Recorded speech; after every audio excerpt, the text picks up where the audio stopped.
തൗബ എന്ന് പറഞ്ഞാൽ അത്തൗബതു അന്നദം, ഖേദം ഉള്ളിൽ നിന്ന് വരലാണ്. ആത്മാർത്ഥമായി മടങ്ങൂല ഇനി ഞാൻ തെറ്റിലേക്ക് എന്നുള്ള ചിന്തയാണ് തൗബ.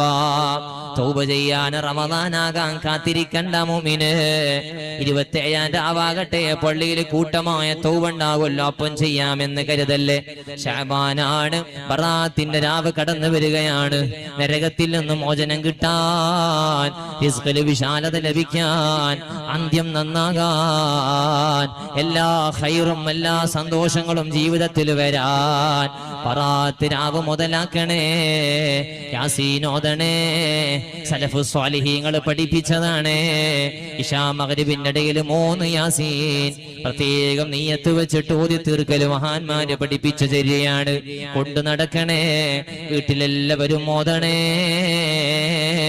വലിയ ബറക്കത്തിറങ്ങുമേ, റഹ്മത്തിറങ്ങുമേ. ദുആക്ക് ഉത്തരം കിട്ടുന്ന രാവാണ്.